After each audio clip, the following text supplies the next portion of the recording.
All right, welcome in. Let's get our Facebook friends and family up in here. One of these days, I'm gonna hit the Colts logo. Today is not that day. So one day, though, a fellow non-first rounding having team. Welcome in, guys. It is draft week. God bless it. We made it. We're here. The end is in sight, and no first round pick for the Broncos, like we talked about just a second ago. But man, I'm jonesing. We're getting there. We're getting close. Scott, how you doing? Happy Monday. About as good of a Monday as you could possibly have. Considering the draft is almost here, baby. It's almost no second round pick too. We were just talking about that. I'm like, what's too Mhm. early? What's too early? I'm like, Yeah. the Broncos don't have a too early pick. Yeah. It's like, oh, I don't want to take that position at this too early. I'm like, it's 64. What Yeah. is too early at 64? Yeah, maybe a puncher. Maybe, yeah. You know what I mean, though. Yeah. Yeah. Maybe special teams, punter, kicker. Yes. Sorry, Okay. I forgot. Yes. Don't tell the Tampa Bay Buccaneers who'd they take Robert Guerrero, the Florida State kicker. They took him in the second round and then he busted. Can't even remember. I don't know. I Silly. don't remember either. That wasn't one of the Garza guys, was it? No, I can look it up. You say hello to the people. I'll look it up. It's not. Yeah, it's not that important. It's not that important. But Luke coming in nice and early, saying good morning. It is draft week, Luke. Ethan from across the pond, DWI guys. Good afternoon, gents in Broncos country. Nice roundtable draft last night. Yeah, it went pretty quick. I was a little apprehensive when I logged in. I didn't know that's what they were doing, and I was the last one there. And I was like, oh my god, it's everybody. So I actually thought it went pretty well. I was pleased. James, good morning. EJ. Good morning as well. Jeremy, welcome back from vacation. Looking forward to draft week. Franklin, JD, everybody, sunny days. Sean Burns, Dave in the house. So welcome, everybody. Welcome. Appreciate you being here on draft week Monday. Yeah, absolutely. Good. Welcome in, guys. Good to see you. With Lethal Bronco in here. Good morning. Kathy, always good to see you as well. And it was Robert Aguayo from Florida State. Very highly drafted kicker. Did not work out for them. Don't take specialists that early. Although the Bengals took a kicker, whoever their kicker was there, in like the fourth or fifth round pick last year, and he was really good for them in the playoffs. So the Raiders, didn't the Raiders take Janikowski in the first? Yes, they did. But I mean, that was 20 years ago, at least. Probably 30 years ago now. It was probably when I was in college. Yeah, well, just asking you, I guess, what is, just theory, draft fun, what is the earliest you take a punter? Because Matt Ariza in this draft looks like a really good option, but I've seen some mocks with him going round 4 and la-di-da, have fun with I that. probably wouldn't. At all. I probably wouldn't draft a punter at all. Yeah. I mean, there's veteran guys that are coming off that you can get for 1-year deals that can do a job. It is a specialist position. It is a well-paid specialist position. And, relatively speaking to what those guys might be doing with in their careers otherwise, because if they're not punting or kicking, they're not playing in the NFL. So, they're selling insurance or, something. So it is a well-paid specialist position. Yeah. And I have to tell you, punters and kickers' dads were the worst. They were the worst. As far as needling me when I was director of scouting, I was like, I don't care. I don't care. Well, and Chris Saylor does a great job. He's made a nice living training punters and kickers out west and does a good thing. I'm like, talk to Chris. He's talking to coaches. I'm not giving up scholarships, and neither are they. I don't care. You can do this. I'm like, yeah, everybody can do that. Until you, like we've talked about before, there's 10,000 people in the United States that can kick a 50-yard field goal. How many of them can you do it with when the pressure's on? That's what matters. Yeah. I mean, making a putt, it doesn't take anybody can make a putt who can do it consistently, and with the pressure on and all that type of stuff. Yeah. That's what matters. It's almost like, I've never really thought of it that way, but it actually makes sense. Kicking is like putting. Mm-hmm. Most people can hit it far enough for it to go in the cup, but who can actually make it consistently when it matters? Yeah. I'm with Jeremy here. I think the earliest I would take one is 7th. And Ethan saying we have a punter already. Yeah, Sam Martin's fine, but he's a little expensive and just kind of mediocre. And a lot of people saying the 7th. And Jeremy making the points for me. This is nice. Keep doing that, Jeremy. Save $2.5 million and upgrade the position for a 7th. Also get 4 years of control cheap for a punter as well. So I mean, and I was saying that last year. People were busting on Purcell. Like, Purcell's making less than your specialists. Your nose guard last year, I think he was he was within a couple of nickels of your kicker and your punter. Yeah. Like, what do you expect? If you're going to pay your nose guard like your kicker and your punter, well, you're going to get what you pay for. Yeah. Yeah, no, absolutely. Mandingo coming in saying, "Good morning from Ecuador, Broncos country. Good to see you." And talking about Ariza. Does Ariza last the seventh? Who knows? There's some talk that he could go in the fourth. Enjoy your career wherever you go if you're drafted in the fourth. Not for me. But let's get into it here. Good morning to everybody. Good to see. Now that we got the punter talk out of the way, the mandatory punter talk. Now long snappers. All right. So Scott, no, I'm just kidding. We're getting into the George Payton's recent press conference that he had because Scott and I haven't had much of a chance to discuss it and get it out of the way first. Yes, I know that it's draft season and George Payton is a very smart general manager and a very smart person in general. So he does a good job of moving his gums, but not a lot is actually coming out. It's called this. Scott likes to call it coach speak. Other people like to call it BS. He's saying stuff. He's having conversations, but he's not saying anything to the point where you're going to glean anything that he doesn't want you to know or anything anybody doesn't want you to know. So yes, I know there's going to be always the people in the comments when we talk about stuff like this is, well, that was, he's lying to you or he's misdirecting, blah, blah, blah. We're going to take him at his word for some of this and just try to pick apart at some of the stuff that he said. Yeah, I call it coach speak because they don't like calling them liars. Yeah. Yeah. It's not lying, it's bluffing. Well, what is a bluff? It's a lie. That's it's trying to make somebody think something else. It's bluffing. It's gambling. It's high stakes gambling at this point. Coach speak is more along the lines of, yeah, I know we're playing Sisters of St. Mary on Saturday, and they're really good. We're going to be in for it. Baloney. You're going to wipe them out. You're going to rest your guys in the third quarter.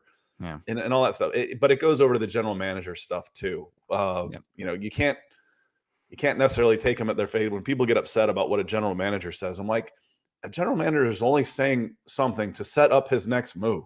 It's almost think the opposite a lot of times. It's just wheeling and dealing. Yep. Diego coming in talking about his MHA shirt. He says, "I'm big into powerlifting.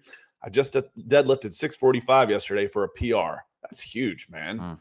700 pounds by the time I turn 19. Keep at it, dude. And awesome. He said he's going to do wearing an MHA shirt when he does it.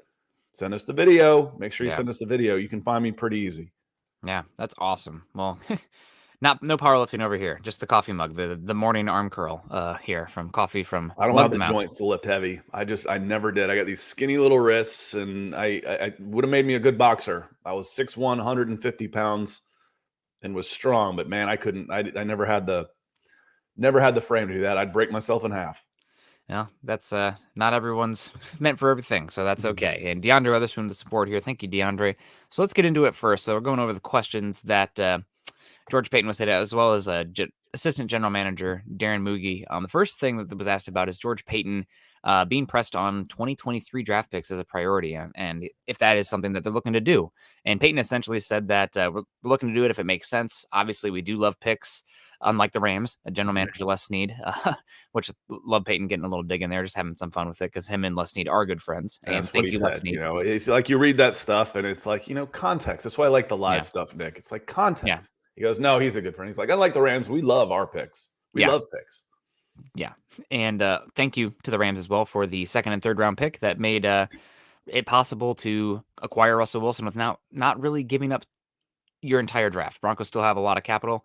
Broncos have about middle of the pack capital in terms of draft value this year, despite not having any picks in the top 50, any picks in the top 60 in this draft. So shout out to the Rams and Les Snead. Congrats on your Super Bowl. Thank you for your picks.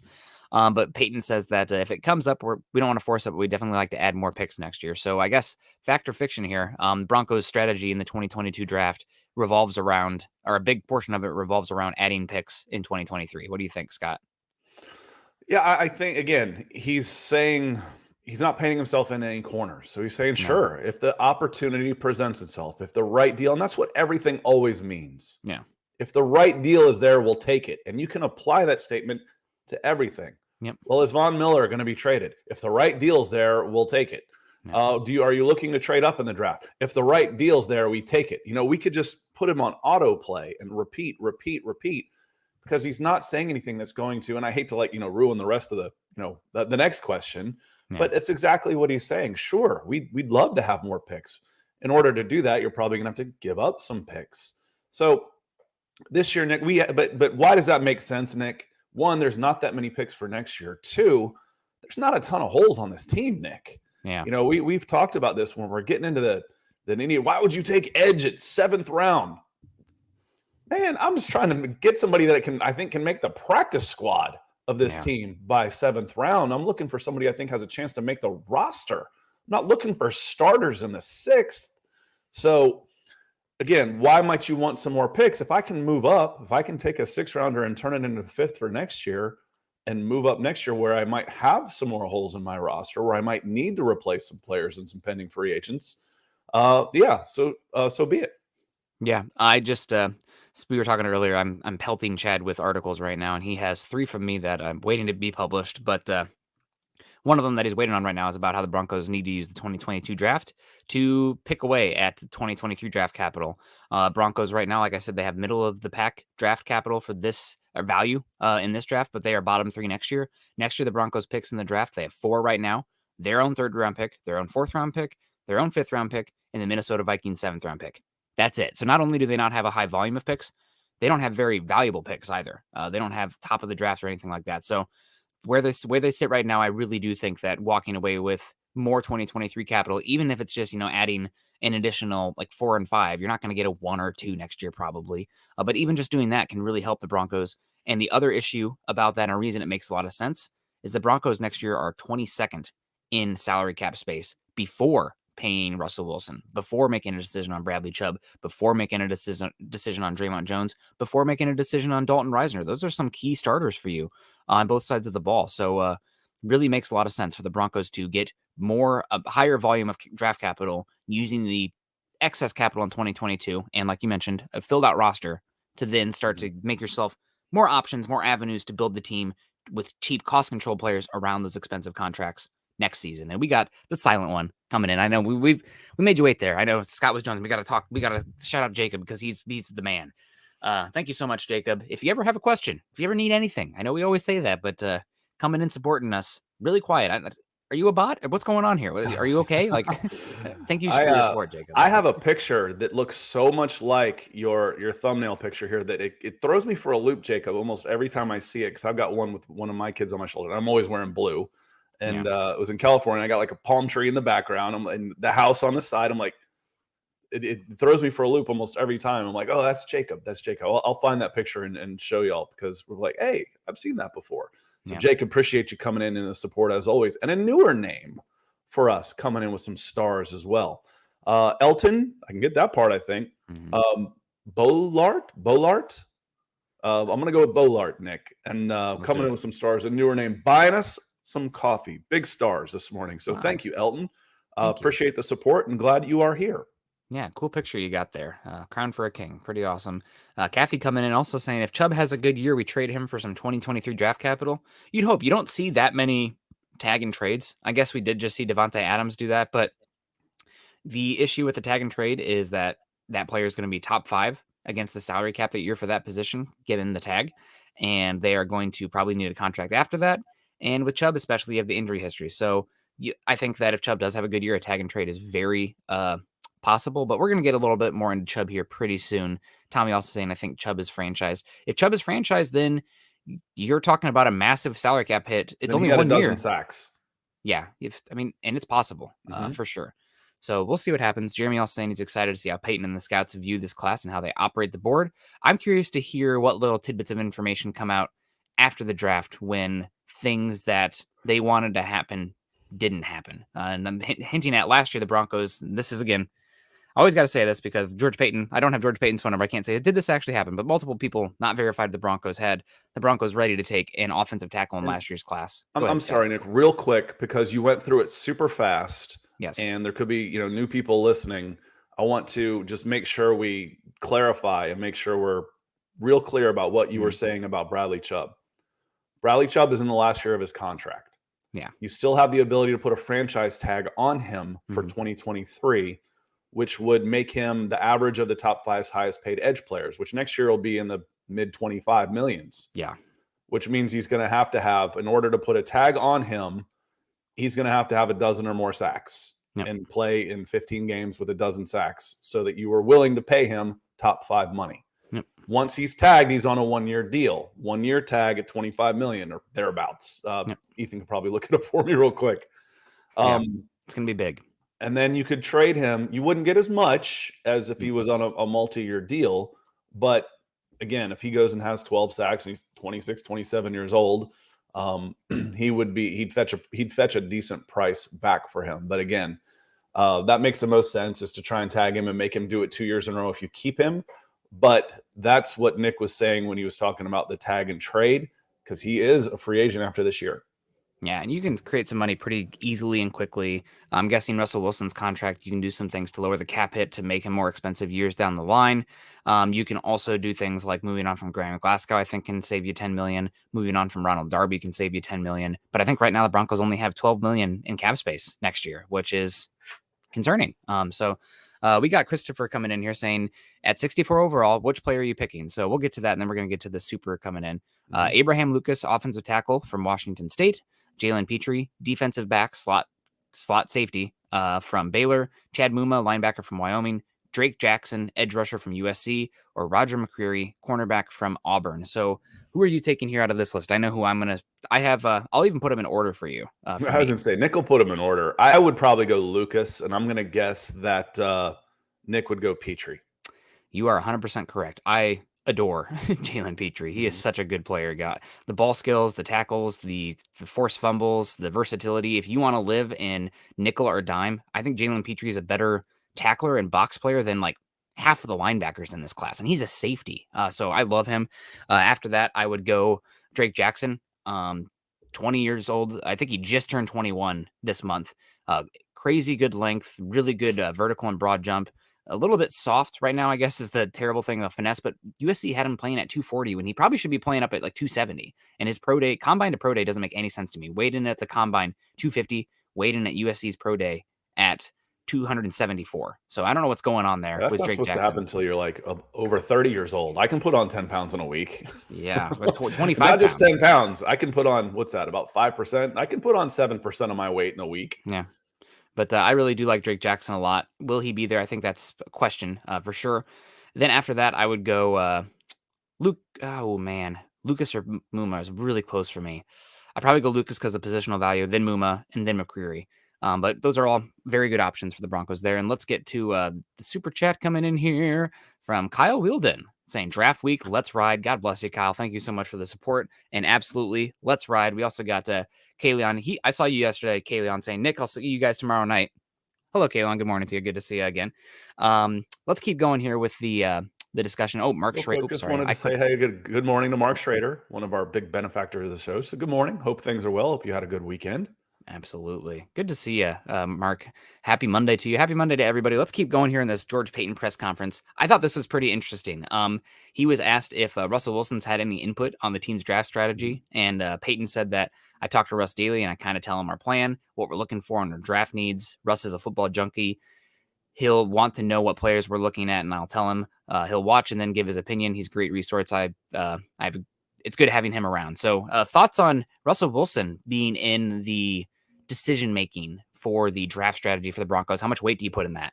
I wouldn't say decision-making because he's not going to get a vote, but you absolutely use every resource you possibly could have. And you want to keep your new franchise quarterback involved. Mm-hmm. Again, the part of the decision-making process is taking in as much information as you possibly can. If Russ is a football junkie, hey, have you seen this guy? Do you know somebody that's seen this guy? Do you know who played for this guy? And that will help bias your decision. So theoretically, technically it's part of the decision-making process, but he's not going to have a vote in the room. Like, hey, take this guy. But I like it. I think it's very smart. You can never have too much information. At the end, go with your gut. Trust me. The more information you have, the more you start to doubt yourself. Mm-hmm. You realize sometimes when I had less information, I actually made better decisions because I didn't overthink it. But I think it's smart to keep him involved, keep him excited about the entire project. And frankly, he's going to need to sign an extension. Mm-hmm. So part of that of keeping him happy is making sure that he wants to be in Denver for the next decade. Yep. And, going out and drafting Carson Strong at 64 might not do that. So, he wants to get as much, he wants Russell, and he should, to feel as involved as possible. Yeah.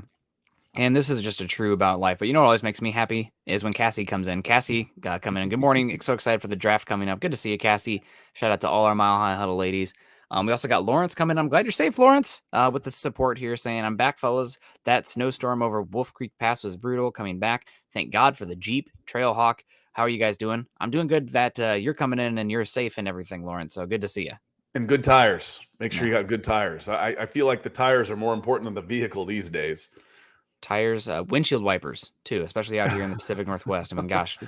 So appreciate the stars, Lawrence. I'm glad you're okay. And nice shout out for the Trailhawk. Yeah. And Tommy's saying, I wanted to start a Monday pod based on the overthinking the thing called Don't Ask Me About the Broncos. So we'll get into that. We'll have some fun ones when the offseason comes. But I really like, just as a general rule of life that I found, group projects or working with people, when individuals feel valued and they're part of the decision-making process, they care more. They have buy-in from that. So even if, let's say they're just bending Russell, or they're allowing Russell Wilson to bend George Payton's ear for the fact of, just placating him, which I don't think they are, because obviously you want to use all the resources and everything. But even as simple as that, the buy-in that you get, because you want them to feel. And I think that's a big issue that Russell Wilson had with the Seahawks. He wasn't getting that input. He didn't feel heard with what he wanted, what his vision was. Now he does. So I think that's really good. And how much does it matter? We'll see. But keep going here. George Payton's next comment here is asked about moving back up in the first round. And he says it's going to be tough to move up in the first round. I wouldn't rule it out. I would say it's much more likely that we move up in the second or move back. It's going to take a lot of capital. We've gone through all the models to get up there in the first round. You never rule it out, but I think it's more likely we move up in the second. So everybody talking about George Payton and accumulating more draft picks and yada, yada, for sure. And I agree with that. We talked about it already. 2023 looks bleak, and you're going to need draft picks to fill out the roster because of the way the cap is and with the impending monster mega deal of Russell Wilson. That said, they are looking at trading up if the right deal is there. So do you think, let's say, Scott, what is the odds of the Broncos trading up from 64? And what players or positions do you think the Broncos would be targeting for that kind of move up the board? The most honest thing he probably said the whole night was talking about the first round, talking about, doubtful. That was one of the few things that was like, if the price is right. I mean, sure, if the price is right, but I don't think the price is going to be right, is what he said. It's going to be too costly to try and get back into the first. I think it was Schefter had a tweet this morning saying everybody in the top 10 is looking to move down and nobody's looking to move up. And that's something that we've talked about all, this entire process. Is the strength of this draft isn't necessarily in the top 10. And I've been pounding this table like this since I went to the Senior Bowl, really, in January. I'm like, this is not a weak draft. It's a deep draft. This is a great draft, especially in the trenches. But 30 to 100, it's not a necessarily awesome first round. So be it. This is where you want to be. That doesn't mean you can't get really good players. Nick, I feel like when we're doing these mocks and we're like at 40 or at 64, we're like, I don't know. I don't really want this guy. But then we get into the 75 to like 90 picks. There's like 10 guys we want to take in that area. So I think he said, and I agree with him, getting up in the first round is going to be too costly for the wrong guys. More importantly, for the wrong guys. What tackles? Like, okay, I really want an offensive tackle. Okay, really? You want to give up next year first, or you already gave up your next year's first round picks? You want to give up 4 picks to get up and get Trevor Penning? Or would you rather have Abraham Lucas at 64? I know the answer for that one. Bernard Raymond? You want to give up 4 picks to move up into the first to try and snag him? Not especially. And what else do you need that would make sense? Okay, maybe Jermaine Johnson has dropped to 28 and you want to get an edge. All right. Now I'm thinking maybe. Yeah. But could I sit back and maybe get one of the speed guys, Josh Pascal, maybe if I move up to 50 instead of up to 28. So I think it makes a lot of sense. Yeah, and I agree with you completely. Trading up into the first round when you're picking at 64, not only is a second round pick, it's the last second round pick. It's almost third. Yeah, you don't have the ability to do that. You're talking about you'd have to almost give up player capital to get up there. That just doesn't make sense for the Broncos with where they're at. But moving up in the second round, this to me screams that the Broncos, and some comments later that we'll probably get to with George Payton, screams that there's certain positions that they view there could be a cutoff, and that if they can go up there and get one of those guys before the bottom drops out of that position, then they can do that. And first, let's get to Gary Leeds Palmer saying, "Hey, Nick and Scott, I finally caught a live one.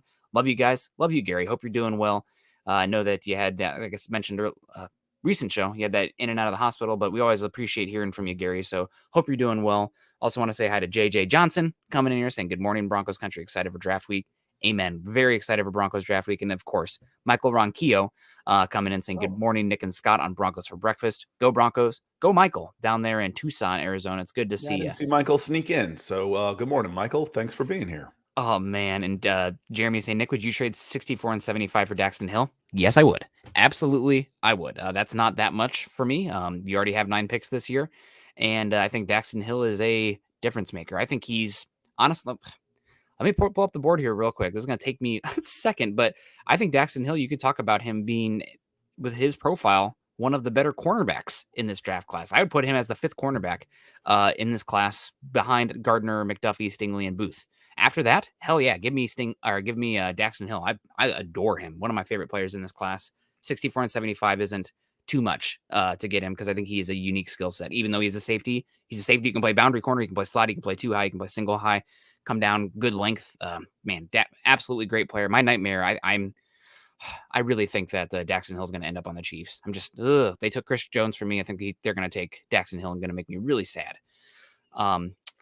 But anyway, coming back to the comments about George Paton trading up in the second, I think there are 2 positions that make sense, and they stand out to me. Offensive tackle, you mentioned it already. If Bernard Raymond or Tyler Smith fall to 45 to 55 range, boop, that's when the Broncos are on the phone trying to get up. Because later on, Peyton mentions about the offensive tackle class being, there's a lot of guys in the first round and early second that we would value. Hello, ding, ding, ding. There's your connect one to the other. He's talking about maybe trading up for an offensive tackle here. The other position I think that makes sense is edge rusher. Now, it is a deep edge class, but we saw it on the mock draft simulator last night. We got to pick 64.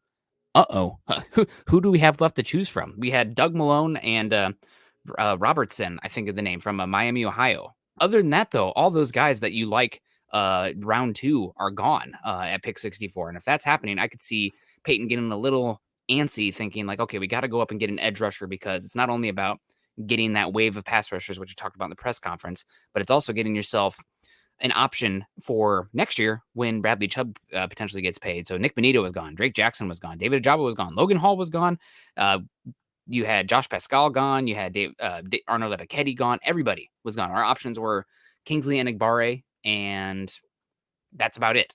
So not really good for the Broncos there at 64. I could see them moving up for an edge if the board starts to go like that, just so they can get a guy in house. Edge or tackle. I think the other position that makes sense in the draft, but not for the Broncos, is wide receiver. Wide receiver. It seems like right around the 50 spot, at least if that's how the board falls. According to some of these simulators, at the 50 spot, it starts going, all the receivers I liked are all gone. There's about 12 of them. That means about a quarter of the first picks could end up being wide receivers. Yep, real quick, say good morning to Dennis Chandler. Thank you for the stars to say that Bayern rules. Bayern rules the Bundesliga. That's for dang sure. So Bayern Munich, for those of you non-football heads, the number 1 team in Germany and a Champions League powerhouse for sure. I like them because I'm a German international fan. Always love the Das Mannschaft, but I'm more of a BVB fan when it comes to the Bundesliga. Yeah, I kind of root for Dortmund too, just because it's almost like watching a college team. They're really good, and they're going to be feeding other teams. It's like where's the next group of stars that Dortmund's about to send out to the rest of the world? Erling Haaland, Manchester City. There you go. Anyway, enough soccer talk for the day.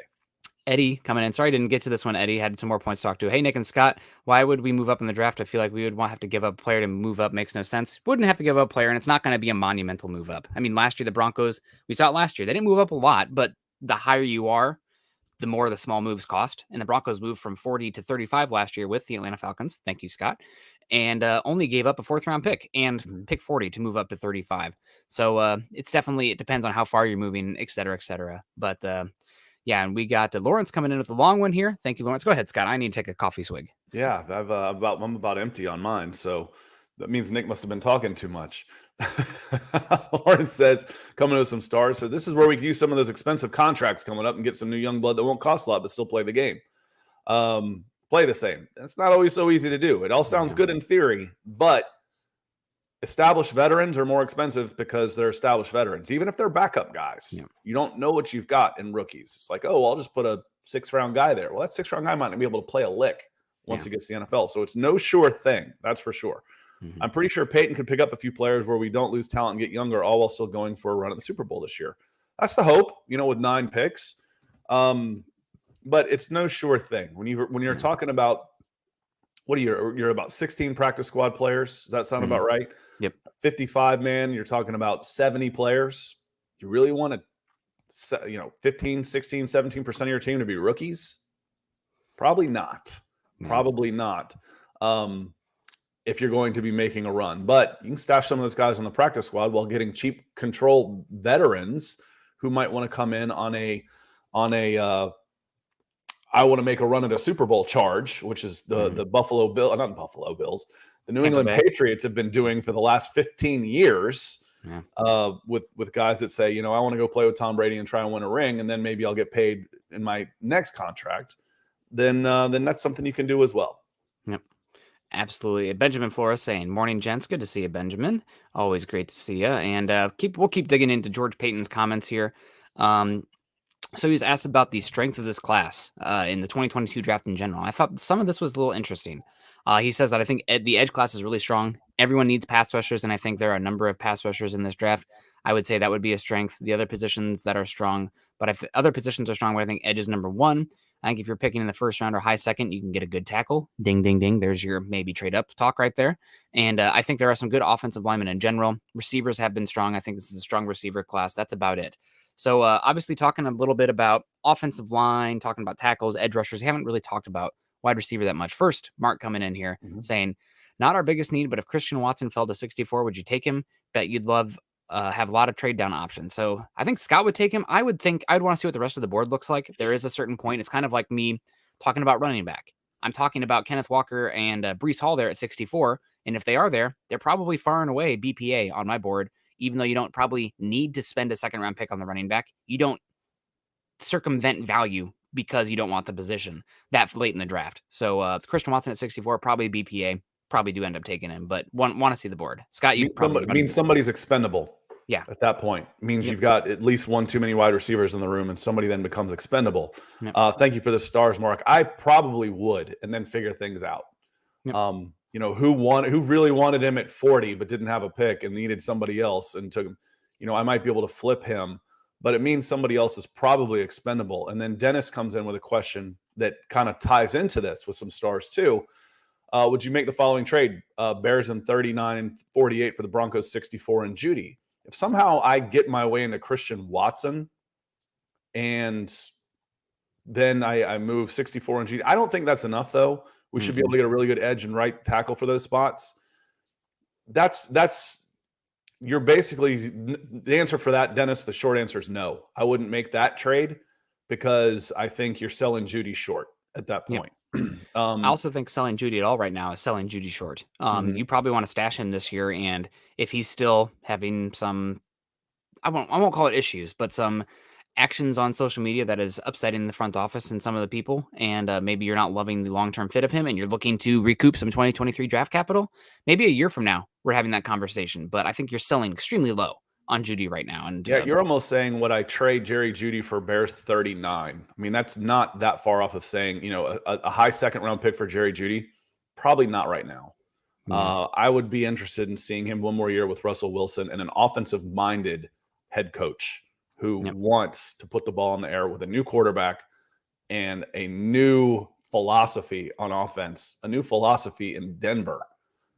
And then let me see my wide receivers. And then rather than, if you up his value, one, it costs you more to re-sign him, but you'd also up his trade value also. So I would not make that move. Yeah, absolutely. I agree with you. It's just selling low right now. And I know that we've been hinting at maybe Judy's expendable, so to speak, but you don't do it, I think, before this season. Just doesn't make sense. I'm not in the market to sell low. There's no reason to move on from him and create another hole right now. And you talk about expendable, but is he? You're one injury away. Yeah. Where, okay, I traded Jerry Judy. And then what? Now I've got Tim Patrick and Sutton. I can't pencil Hamler in there. I can't do it. I'm probably taking a wide receiver with one of those picks Yeah. and resetting the cost control, Right. and maybe for a different kind of fit. And that does, I mean, there is Wouldn't you value just to rather that. have Judy at that point? Yeah, probably. I am curious to see how Judy looks in this offense, given he's a middle of the field merchant, and Russell Wilson doesn't really like the short middle of the field. But again, it's selling low. I think he's going to be better this year, regardless. He would have been better this year if Drew Lock was the quarterback, because he's not going to be dealing with that high ankle sprain. So I'm not. I don't think it's a good idea just from a value perspective. Point blank. Yeah. But if they did that trade, probably I'm going to be pounding the table for a George Pickens or a Sky Moore or somebody like that, or a Jahan Dotson. That would make some sense there. And then you have, instead of 2 years of control left, you have 4, and for cheaper. But you're selling low. That's the whole yeah. point you're Yep. making, Nick. You're selling low. And I think you've got to give unless you get everybody's for sale. Everybody's got a price, right? $1 million man, Ted DiBiase. But what you would get for Judy right now, you would rather have Judy and see him under Hackett, under Wilson, and see what he can do.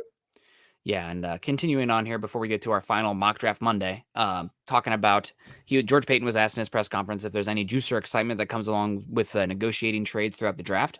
And Peyton said, I think it's really important to have flexibility in the draft. I've said this before, the ability to move up. There's such a rush in getting a player. Last year when they took Javonte Williams, that room went crazy. There's also juice in moving back, knowing that there are enough players that if you move back, you can still get a good one and get more picks to build your football team.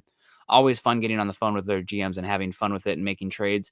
It's fun to work the draft and try to build your team the best you can. We're not making trades just to make trades. We're making trades to build this thing the best that we can do it. So George Paton talking about moving around the board. Scott, you're going to roll your eyes at this. I think it was Thomas Dimitroff that was part of a book or a study that was written about, it's fear of failure, something like that, where it's talking about teams looking to trade. It's fear of loss, I think is what it is. And teams looking to trade up and having over certainty in their own analysis, and rather than the more analytical thought process of more picks, more swings of the bat. I got to go get player X because I can't imagine a world where I don't get player X. So I'm going to give up pick 64 and 75 to move up to 50 to get, a linebacker, when honest to God, a much better strategy would be to see if one falls to 64, take one there, and then take another one at 75. That's a much better strategy than putting all your eggs in one basket for one guy.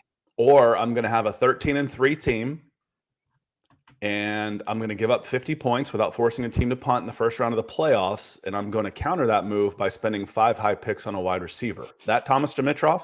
Yeah, about overpaying to get a guy? That one? Maybe learned a little bit there. No, he didn't. No, he didn't. He didn't learn anything. He was always trading up. He was never trading down, and he was always overpaying. That's why the Falcons are in such awful cap hell right now. Yeah. My formative years were, when did Jimmy Johnson get to Dallas? In 89, 88? Because Aikman was drafted in 89. And they went 1-15. So I was 16 years old. And Jimmy Johnson always believed in accumulating more draft picks. That's how he built that Dallas Cowboys dynasty, trading back, taking more shots. I'd rather have 2 seconds. I'd rather have 40 and 45 than 25 because there's just not that much of a drop off at that point. Now, he didn't trade away the number 1 pick when he had a shot, when he got Troy Aikman. So you don't always want to do that. If you get your guy and get your quarterback and then build around him. No, I after watching this, and I had that discussion all the time when we were doing rankings. What's for recruiting? What's the difference? What's between quality and quantity? Like, man, there's just not a hill of beans of difference between player number 150 and 170 in the high school recruiting rankings. For God's sakes, it's this far apart. So I believe in accumulating more players and letting the cream rise to the top. Again, I'm not moving up very often. Yeah. If I see a quarterback might be the big exception for me. And that's really it. If I see the quarterback and I know, you don't know for sure, but and you need a quarterback, take a shot. That might be the one exception for me as quarterback. Yeah, absolutely. Miguel coming in too, saying, sup, fellas, how have you been? Good, Miguel. It's good to see you. Just back from Denver and went to the stadium and got my little monster her first number 3 jersey. Which one? Is it the off the clearance rack? The Drew Lock one? Or is it? No, I'm just kidding. Russell Wilson. That's awesome. Congrats, Miguel. Good to see you. Let's keep going here, and I'll let Scott peruse the comment section. But a few more comments I wanted to get to from George Paton's press conference. He was asked about day 2 cornerbacks, and he said, "Yeah, if they're looking at those guys, if anybody can contribute and be a difference maker immediately." And he said, "Yeah, I do. You never know who's going to be there. I do think there are corners the first 2 days that can certainly help us, and we will look into that." So, cornerback definitely on the menu for the Broncos there, day 2. So look out for that. Also, he was asked if not having a first round pick changes his thought process at the linebacker or at the draft strategy. He says the process hasn't changed one bit. We're just focused a little later. We're not focused on the 9th pick. You're always focused on that first pick. Got to hit that first pick, otherwise you fail. Now we're just focused on the 2nd round and the 3rd. Those are the ones where you can kind of tell who's going to be there and 10 players that could potentially be there. We spend a lot of time in that area. We stack them. That's what we've been doing over these last 3 days, sitting in our room and going over scenarios. If there are 20 players, let's stack them and why. That's the fun part of it. College scouts have all been working all fall for this time of year. They all get a say in it. We get a say in it, and analytics also get a say. Hey, shout out to analytics. We're just very collaborative in there. Interns get a say. I want to hear everyone's opinion. We'll listen, and then we'll stack the board accordingly. So exciting to hear the Broncos doing. That's something also that the Rams, maybe he took that from Les Snead. Rams not having a first round pick the last few seasons or early picks. What have they done? They've spent way more time and resources evaluating the back end of the draft than any other team. And because of that, even if they're hitting draft picks at a 5% higher clip than other teams down there, that's an advantage. That's a difference in the draft. So something the Broncos are doing, stacking the board there. Jeremy coming into and saying, I see a bunch of trade back and stocking next year's picks. I think that's probably the way the Broncos do go. I mentioned this earlier, talking about Schefter's tweet here. Let me zoom in one more time. So within the past week, as the draft has drawn closer, multiple teams in the top half of the draft have acquired with others to try and trade back in the first round. So far, the interest in moving back in Thursday's draft has greatly exceeded the interest in moving up. So, Jeremy, the discussion here is not leave studio, dum-dum, remove. I see a bunch of trading back and stocking for next year's picks. You got to find somebody willing to trade up. It takes 2 to tango. So how much will you be able to do that is you don't want to trade back just for the sake of trading back. You still need to get value for your picks. Otherwise, it just becomes a cost control move. And the way the draft's set up, cost isn't really the big issue anymore. Like it was, I mentioned Troy Aikman back in the 80s and 90s. And I think even the early 2000s, the highest paid player in the NFL was the number 1 overall pick, which was insane. Yeah. So you've got to find people that are willing to trade up. After the first round, we may see, Nick, more action after the first round than we normally see. And I think because the first round is just, it's not a great first round. No. All the players that you want to get. But again, if the value, if one of the great things is the value you're getting in the 2nd and 3rd and 4th rounds, how much are you willing to give up to move into those areas? So it's kind of a conundrum. Part of what makes those middle rounds so good is you can get value there, but if I'm having to trade up to get into that, then I give up my value. So we'll see. Yeah. I think I think there will be a lot of action in the middle rounds, and the first rounds might reset the market to a certain extent. Last year's 3 first-round picks to move up to number 3, it shouldn't take half that to move up this year. Yeah. No, I agree with you 100%. And last comment I want to get here before we get into our own mock draft here is from George Paton conducting mocks of their own. And he said, if they are conducting mocks, how in depth they go. And he says, oh yeah, we haven't really started the mock process yet. We'll probably get to it on Monday. Hello Monday. We're here. Mm-hmm. And we have an automated mock, which is awesome. Our analytic guys are pretty good and they developed it. And you can just keep running them. ESPN probably has them too, but you just keep running them. Then our scouts will kind of come up with a mock. So we'll mock for a day and just determine. You just want to see all the scenarios and discussions taken care of before the draft. We have a big screen and you push a button and it's boop, boop, boop, boop. And number 64 comes up and we'll have a different player every time, a realistic player. I don't know how they come up with it, but we used it last year with the 9th pick. It's pretty easy. We'll see about number 64, but we do it. And the reason you do it is because you don't want any surprises on draft day. All of the discussions are done. It's quiet. It's pretty quiet other than the trades. They just kind of fall off the board and you take the guy who's there for the most part. So obviously the mock drafts, we talk about it. Why are you doing so many mock drafts? It's about discussing the scenarios. Obviously it is we're mocking mock drafts in that scenario because those are the big boys doing it. There's the boop, boop, boop coming in from Kathy Lund. But definitely important and really kind of fun to hear. I wish, God, what I would give to not only be in the room when the Broncos are drafting or any team is drafting, but to take place in part of the mock draft discussions with them as well because we have a lot of fun with it. I'd be curious to hear what they have to say. Yeah, we discussed the mock drafts. It's not about who they take, who we take in that spot. It's about who's available. What are the options? At the very top of the show, I'm not sure which of our great community members said, of these 5 or 6 guys that could be available at 64, who would you take? And that's why we do it. It's to try to see who might be available because trying to guess who people are going to take, you don't know for sure because you don't know what everybody else is going to do. But we think several of these players should be available and they could be good options for the Broncos in this spot. What they do, we'll wait and find out.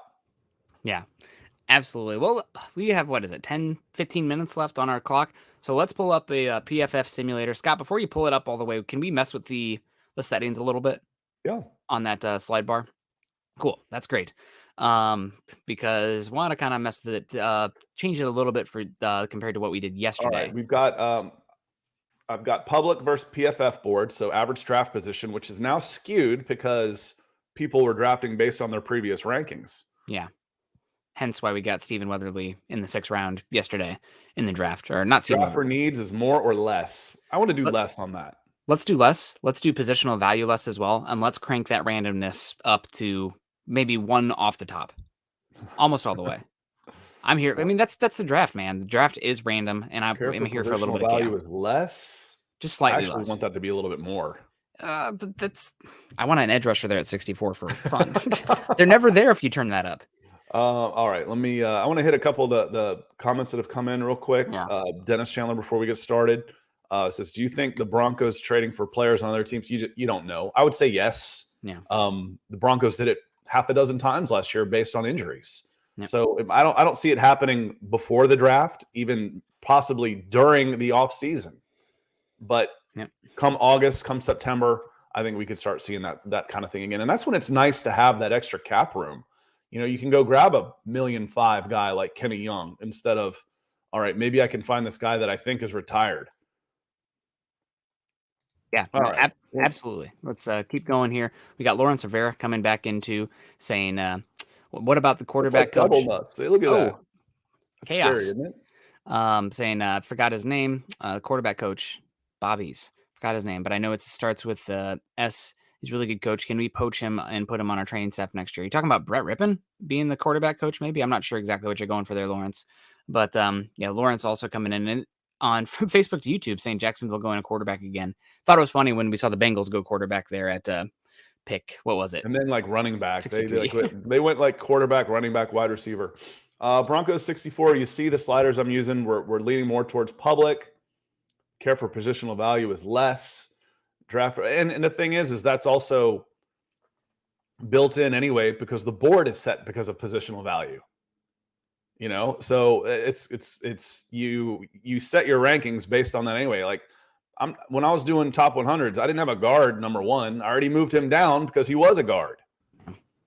So that happens automatically. I got 7 rounds, fast as always.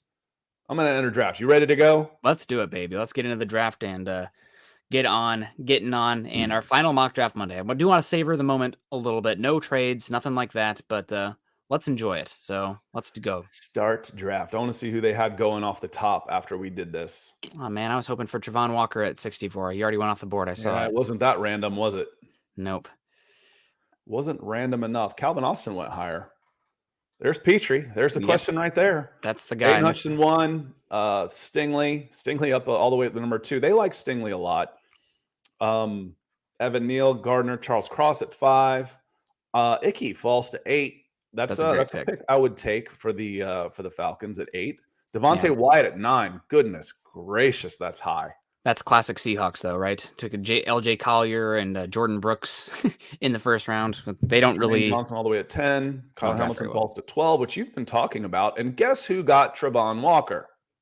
The Ravens. The Ravens always get my guys. I should just go work for them.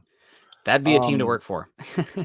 So we talked about at the top of the show, who would you take? Well, there he is. There he is sitting up at 31 overall. Yep, absolutely. And I do think there's a discussion to be had about Roger McCreary here. I mean, it's the same conversation we had earlier. There's a conversation to have about Roger McCreary. There's also a Goodness conversation. gracious, they moved Christian Watson down to 75. That's If he's at 75, we're taking him. Yeah, no, I don't think he will be, but that's definitely a conversation to be had. I think the guy to take here, there's Abraham Lucas off the board. Keep scrolling up. I'm curious to see Nick Benito gone, Sam Wow, Williams Zach gone, Tom. That's the Zach highest I've Tom, ever seen him go. and you also have Chad Muma there at 51. Chiefs going Kenneth Walker is unfortunate. There's Troy Anderson all the way at 48. So maybe we made good decision there. This is why I like the but randomness. he went to linebacker U. Oh yeah. So You know, if anybody knows anything about linebackers, it's the Bears. The Bears, absolutely. So on the clock Trey here, McBride at 46. Boy, we really screwed this thing up. There's my guy, Cam Taylor-Britt and Daxton Hill up there as well. So some fun. Jaquan Brisker, good safety. Sky Moore, Tyler Linderbaum. So, all right, Broncos on the clock here. Let's see what the chat has to say because They all want Petrie. And EJ, Okay. yes. Abraham Lucas is off the board. Scott Rolfe says Brees Hall is there at 64. I didn't see him, but Brees Hall is at 57. Yeah. So he's available at 64. There's a conversation we had about Brees Hall. Jalen Petrie. We talked about that at the beginning. That's what we consistent. we talked about him in the beginning. Who would you take? There he is. Yep.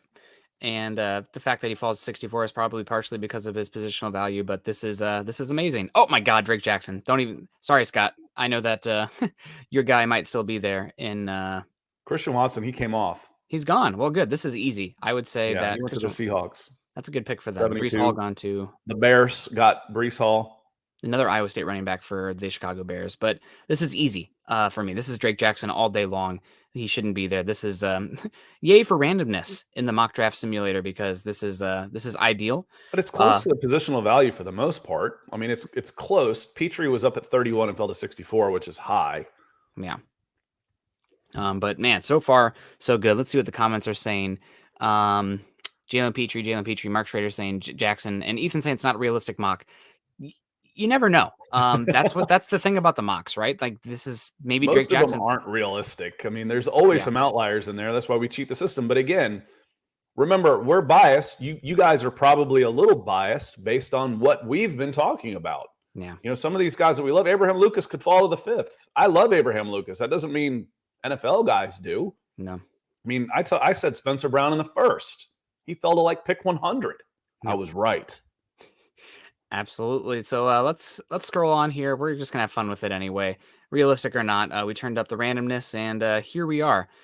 So keep scrolling for me. Keep scrolling. Just curious about the value of all these picks. So we took a kind of a safety cornerback hybrid already. So the one who sticks out for me here at pick 96, I think there's going to be a tight end available at the that we can take there at pick 115, 116. The one who sticks out for me here is Cole Strange. He is a very good center prospect. I know that the Broncos are looking hard at centers, and a bunch of them are coming off the board here round 3. You had Dylan Parham come off the board. You had Cam Jurgens come off the board. You had another one come off the board. I think that scheme-wise, Cole Strange makes a heck of a lot of sense, and to get him at pick 96, I think he'd be a plug-and-play starter for this team and challenge them and be an interesting option in Denver. So I think Cole Strange is the guy to go with here. Of these available tackles, I actually like Braxton Jones the best, and he's 4th, and we pick again in 20 spots. Yeah.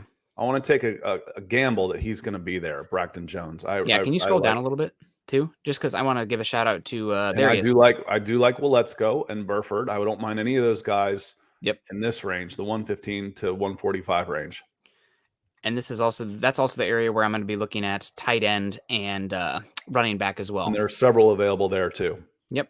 So I think that the pick here should be Cole Strange, just because I don't know if there are other guys who can plug and play center day one. And I think Cole Strange makes a lot of scheme sense. He's went to Chattanooga, which is a small school, but you were down there at the Senior Bowl, Scott, but everybody talked about. I was just about to share some video of him. The other part of this, the one that makes me a little nervous is I just did. Now you guys can see my directories. What was that one, Scott? There was some inappropriate. No, I'm just kidding. Yeah, I don't think so. No. Too old for that nonsense. I What is this? want you Top to of the watch my guy here because I just did this one today and put it on my channel. I was like, why did it take me so long to do this one? So that's a Tito Ogbania, who goes 326, 6'3.5" with a 7-foot wingspan. There's Zion Johnson, who's considered the top guard in the draft that he just blew right by. And I'm not as high on Zion Johnson as some others. That's Cole Strange right there, getting in his way.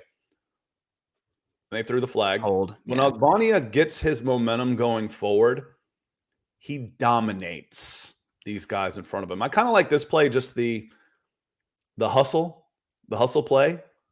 That's he comes in, he doesn't give up on it. This is shorts, and this is just practice. He runs the ball 30 yards down. It's Cole Strange again against Ogbania. It's a mismatch, dude. Yep. You're not gonna have a lot of one-on-ones. Yeah, exactly. But and that's Zion Johnson again.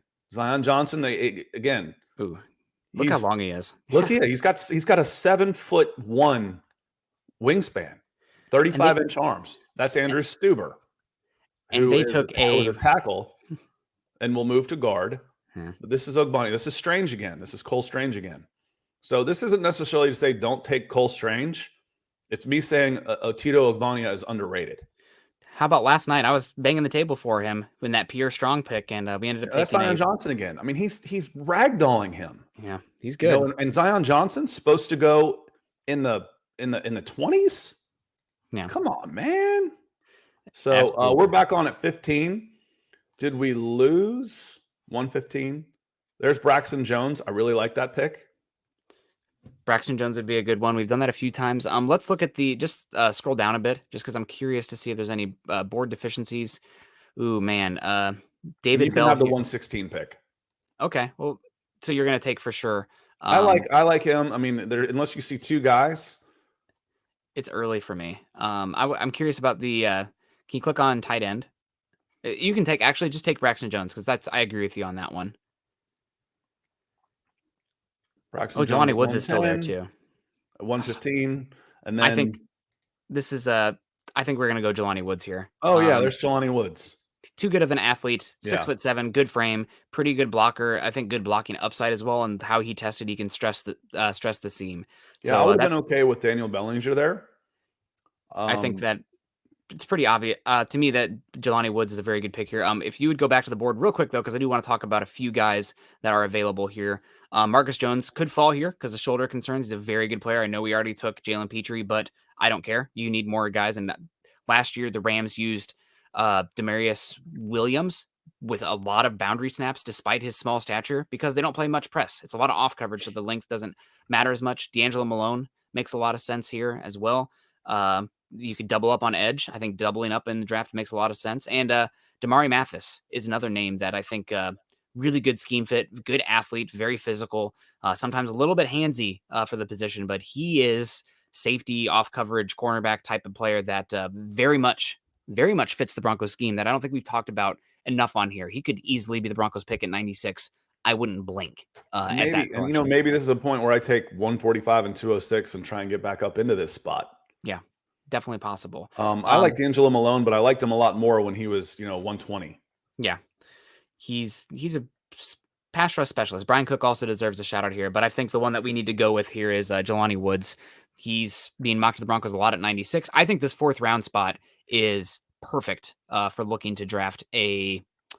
Oh, there's Damari Mathis still there. I think this is an easy pick for me. I just might as well take it. But there's your cornerback, Jeremy. Jeremy's like, corner.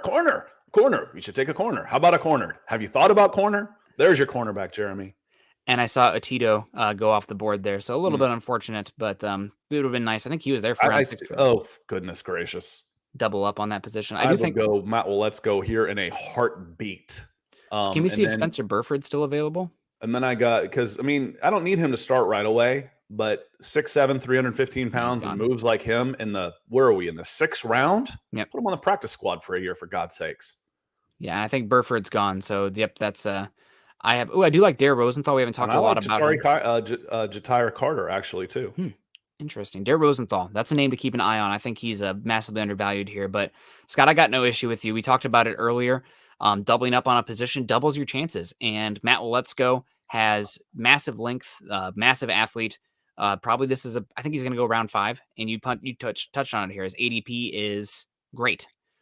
So we already took You a might be center. able to So sneak Jason Poe at 232.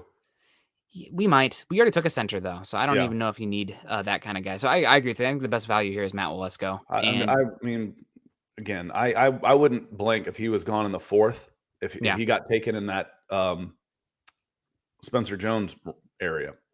100%. So that makes a lot of sense to me. So we're still on the clock here with the Broncos. We have 2 picks here, almost back to back. Chiefs in between us, which is kind of funny, and a lot of tackles and whatnot. Okay, so I have a couple guys here that I want to shout out to. We've already taken a few of these guys, but I think if you scroll up a little bit, Scott, the guy to take here, we're leaning into the secondary this one because these are special teams contributors, and this is somebody. If you scroll down just a little bit more, keep scrolling. I saw him, the Georgia Tech safety. There he is, Johnny Thomas. He did all roles at Georgia Tech. He is a great That's athlete. really Johnny. I would have gone like Wanya. Janya. So Chad Reuter did a 3-round mock recently, and he had the Broncos taking Janya Thomas at pick 96. I clowned him a bit for that, because that's really early. But I think Janya at round 5 is a good value. Now we're getting him round 7. He's going to be a special teams contributor. He played the box, he played the slot, he played deep. He can do a lot of stuff for you, but you're competing there at the end. So I like Janya Thomas. And Jasmine's back and back with more Jasmines. She had a baby, another Bronco fan. So congratulations. And we'll take that as an excuse. That is an excused absence. Yeah. So we're glad you're back and look forward to seeing some picks and that kind of stuff too. Yep. And I also see Darrell Rosenthal went 1 pick before us here, guy we were just shouting out. So Scott, I'm going to allow you to pick this one because I kind of pounded the table there for the Thomas, the safety from Georgia Tech, who I think is probably going to end up going. All right. Any of these guys tickle your fancy at running back? Not really. Tyler Goodson, maybe, but Isaiah Pacheco. I really like him. I know he's drafted really low, but he weighs 215, 220. He ran a 4.3 40. And he was behind a terrible offensive line at Rutgers. And the Broncos also brought him in for one of their 30-man visits as well. So he's one that makes some sense to me if you're looking to go running back. You're not going to get a. I'm not going to complain. Oh, he's only ranked 334. Yeah. So what? I no issue with him here. So then adding a running back to the room makes some sense. 4.3 at 220 pounds. Okay. Yeah. Sold. You had me at 4.3. Yeah, he's with his frame too. It's not 190 as a 4.3. So yep, we did pretty darn well with the A+ overall grade. Thank you for the randomness. Sorry guys that you don't think it's realistic, but some guys always fall that you don't know. So we'll lean into it. So we doubled up on defensive back, tripled up on defensive back, got a running back to help compete. And people will say, why'd you take another tackle? That's why, because he was 128 and I love this guy. If you let me remove this one. Let me share video file and name Matt Waletzko. If you don't remember Matt Waletzko, if we haven't shown this one before or in a while, Matt Waletzko, we say he's a skinny 315 because he's 6'7". You look how light on his feet he is. I mean, he plays like an undersized power forward, which I love out of guys like that. I mean, he's so light on his feet with great length. You're going to get – we took him in the 6th round. Yes, please. Like I said, I wouldn't have any problem with him going – that's Kingsley and Egbari that he's going against right there. No, that's Boye Mafe. I'm sorry. And that's Boye Mafe again. So he's still got plenty of strength. Boye got underneath him, and he was still able to hold him up. So I like him a lot. Left tackle coming in here. That might be Tyreek Smith, and I'm not sure. I think that was D'Angelo Malone that came in and body checked him from the other side, whoever he whipped. So let's go. Solid pick. I am a fan. Yeah, no, absolutely. This is too get me too hyped. This is way too much fun. Getting Jalen Petrie and Drake Jackson would be a dream scenario for me for the Broncos. And we got Dennis Chandler saying, do you see Braxton Jones developing into a starting right tackle or just a rotational player?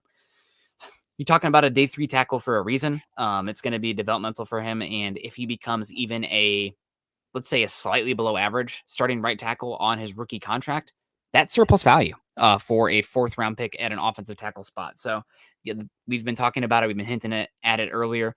The Broncos are going to have to cut some margins and find some cheap areas to fill out the roster when they are going to be paying Russell Wilson a $50 million a year contract, and going cheap, cost controlled at the right tackle might be an option. Something to think about there. All right, and you say day 3 for a reason. One of the reasons is because of that helmet he's wearing. He's at Southern Utah. If he played here at the Senior Bowl and was really, really good. And he comes into the combine at 6'5", 310, 35.5-inch arms, comes in at 4.9740. So, he's an athlete too. You drop him at one of the bigger schools, he's second round. Yeah. He's second round. So one of the things is they question the level of his competition a little bit. He's got feet, he's got length, he's got drive, he's got athleticism. All the things that make me pretty happy about an offensive tackle. Yeah, and I think his build is much better right now than Matt Waletzko, who needs to change his body a lot. He needs to add base or mass to his base. It sounds stupid when you say it. He's too light at 315. But when you look at him, I know he's really thin. slender. He looks like a power forward. Yeah, absolutely. So he is lean 6'8", 312 was what he measured at the Senior Bowl, with the longest arms at the 36 and an 1/8-inch arms. And he's again. I think I looked him up. I'm pretty sure he was a basketball player. I would be shocked if he wasn't. And the kid, running up and down the court probably hasn't been able to put on any weight yet. He's 315 pounds. I know how stupid that sounds. Yeah. But Waletzko is going to be a good player in this league. He's going to be a serviceable player in this league. You get him in the 6, you're doing backflips. Yeah, absolutely. And doubling up there makes a lot of sense because you're doubling your chances. Broncos need to find a long-term right tackle solution. Guess what? Now you have, if Braxton Jones doesn't hit, you get Waletzko. If Waletzko doesn't hit, you have Braxton Jones. Let's go back to that conversation. Would I trade 115 and 206 to get back up into the second for a starting right tackle? Yeah. So if I have 115 and 206 and one of those guys turns into a starting right tackle, same difference, right? And you just increased your odds because draft analysts in general, and we're guilty of this too, it's just human nature. We are overconfident in our own analysis and opinions and not taking into enough account the randomness and variety and chance that is the NFL draft as well. So it's better to take 2 guys there and really give yourself a chance to hit on one of them, especially day 3, than putting all your eggs in one basket. Why did you take another tackle? It's because we need a tackle that badly that we really increased our odds of a value position hitting and a couple logs on fire. And guess what? Those 2 guys, because they're drafted in the same class, hopefully they're going to push each other. It's the same thing last year. The Broncos taken Caden Stearns and Jamar Johnson in the same round, not only in the same draft, in the same round. We needed a safety there. We probably want to walk away with one. Let's take 2.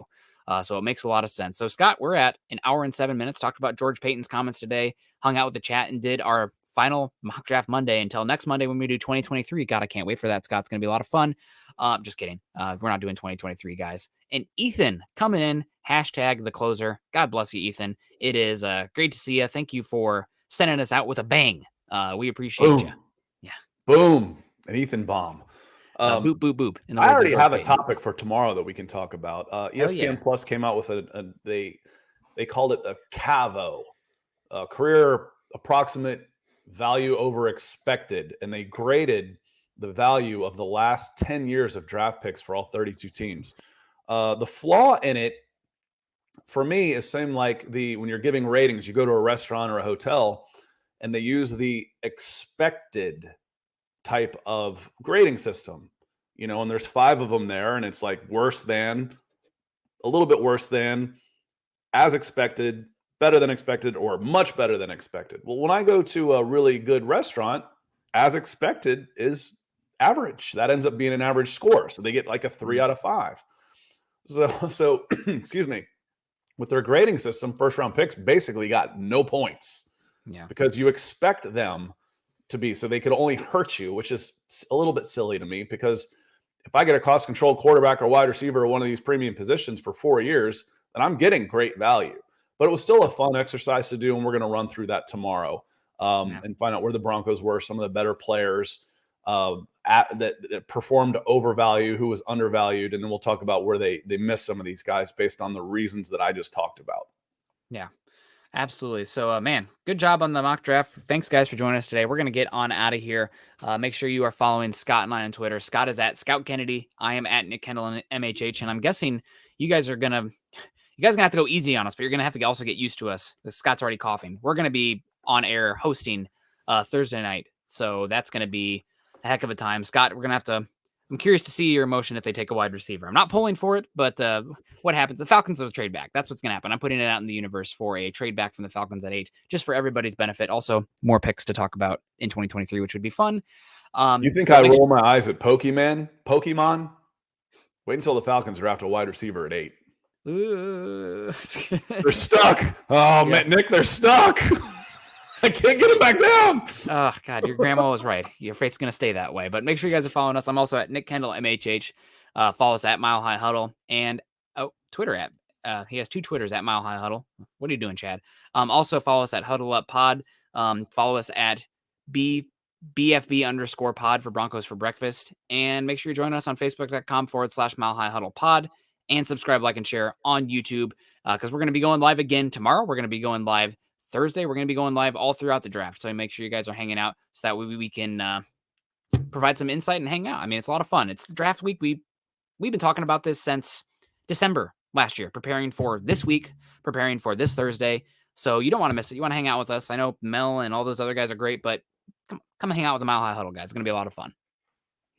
Yeah, he said it all. Again, we got our topic for tomorrow. Make sure we'll see you tonight. A lot of y'all tonight at for the Mile High Huddle Pod with Zach and Chad.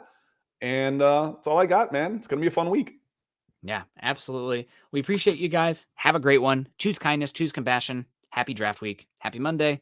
Go Broncos.